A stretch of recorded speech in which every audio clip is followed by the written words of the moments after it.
എല്ലാവർക്കും എൻ്റെ ചാനലിലേക്ക് സ്വാഗതം. വാത്സല്യത്തിലേക്ക് സ്വാഗതം. ഇന്ന് നമുക്ക് 2 വഴുതനങ്ങ കിട്ടിയിട്ടുണ്ട്. അതുകൊണ്ട് നമുക്കൊരു കറി ഉണ്ടാക്കാം. കറിയല്ല, ചോറിൻ്റെ സൈഡിലൊരു കഴിക്കാനായിട്ടൊരു ഡിഷ് ഉണ്ടാക്കാം. വഴുതനങ്ങ വാങ്ങിക്കുമ്പോൾ അരിയില്ലാത്ത വഴുതനങ്ങ വാങ്ങിക്കണം. അത് അരിയില്ലാത്ത വഴുതനങ്ങയാണെന്നറിയാൻ ഇങ്ങനെ കുത്തി നോക്കുമ്പോൾ അതിനകത്തോട്ട് ഞെക്ക് കൊള്ളണം. അതാണ് അരിയില്ലാത്ത, അധികം മൂക്കാത്ത വഴുതനങ്ങ. വഴുതനങ്ങയെല്ലാം നമുക്ക് ചെറിയ ചെറിയ പീസുകളായിട്ട് മുറിച്ചെടുക്കാം. വഴുതനങ്ങയുടെ അകത്ത് എന്തെങ്കിലും അഴുക്കുണ്ടോ എന്നൊക്കെ ശ്രദ്ധിക്കണേ.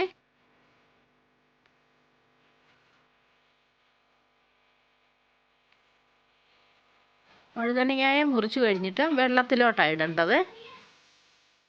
അല്ലെങ്കിൽ ഇതിൻ്റെ പുറത്തൊരു കറുപ്പ് കളർ വരും. അടുത്തതും കൂടെ കട്ട് ചെയ്തെടുക്കാം.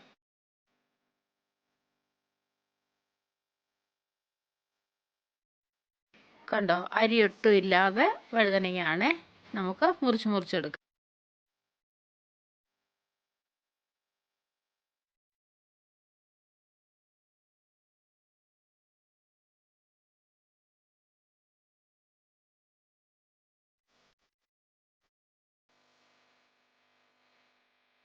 ഇപ്പോൾ വഴുതനങ്ങ എല്ലാം ഇവിടെ വെള്ളത്തിലിട്ട് വെച്ചിട്ടുണ്ട്. എന്നിട്ട് ഈ കനത്തിലാണ് അരിയേണ്ടത്.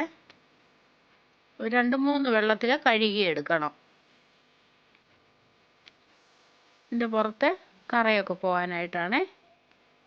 വെള്ളം വെളുക്കുന്നത് പോലെ കഴുകണം. വെള്ളം നല്ല കളർ മാറി. ഇപ്പോൾ കണ്ടോ, അതുകൊണ്ട് ഈ വെള്ളത്തിൻ്റെ കളർ കണ്ടോ, നല്ല വെളുത്ത കളർ വരും വരെ കഴുകണം. ഒരു 3 പ്രാവശ്യം കഴുകിയാൽ മതി.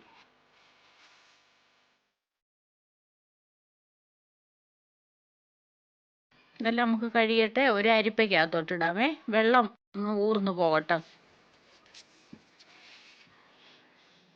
ഇത് എല്ലായിടത്തും കഴുകിയൊക്കെ വെച്ചിട്ടുണ്ട്. ഇതിൻ്റെ വെള്ളം ഇനിയും പോട്ടെ. ഒരു 5 മിനിറ്റ് കഴിയുമ്പോൾ വെള്ളമെല്ലാം അങ്ങ് പോകും. വെള്ളമെല്ലാം പോയി നമുക്കിനി അത് വേറെ ഒരു പാത്രത്തിലോട്ട് എടുത്തിട്ട് ഇതിനകത്തോട്ട് ഒരു 3/4 ടീസ്പൂൺ മുളക് പൊടി, 1/2 ടീസ്പൂൺ ഉപ്പ്,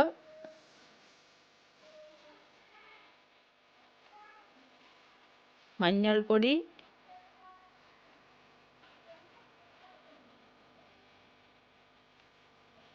ഒരു നുള്ള് കായപ്പൊടി എല്ലാം കൂടി ഇട്ട് നമുക്കൊന്ന് തിരുമ്മിയെടുക്കാവേ.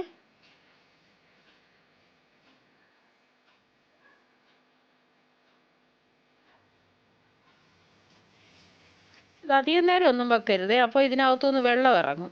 ഇങ്ങനെ തിരുമ്മി കഴിഞ്ഞിട്ട് ഉടനെ തന്നെ അങ്ങ് ഫ്രൈ ചെയ്യണം. ഓരോന്ന് വെണ്ണയ്ക്കകത്തോട്ടിട്ട് നമുക്ക് ഫ്രൈ ചെയ്യാം. ചെറിയ തീയിലിടണം, വേകുകയും വേണമല്ലോ. ഒത്തിരി തീ കൂട്ടിയിടരുത്, അപ്പോൾ പുറം അങ്ങ് കരിയും, പിന്നെ വേഗത്തില്ല. അങ്ങേ സൈഡും കൂടെ നമുക്ക് തിരിച്ചിടാവേ. ഒരു 1-1.5-2 മിനിറ്റ് കഴിയുമ്പോൾ തിരിച്ചിടാം. ഇങ്ങനെ കുത്തി നോക്കണം. അന്നേരം അകത്തോട്ട് പിച്ചാത്തി ഇറങ്ങുന്നുണ്ടെങ്കിൽ വെന്തെന്നാണ് അർത്ഥമേ.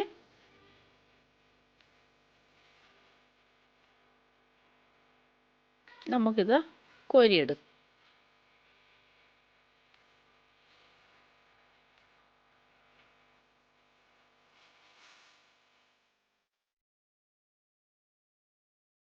ഇവിടെ എല്ലാവരും വറുത്ത് കോരി എടുത്തിട്ടുണ്ട്.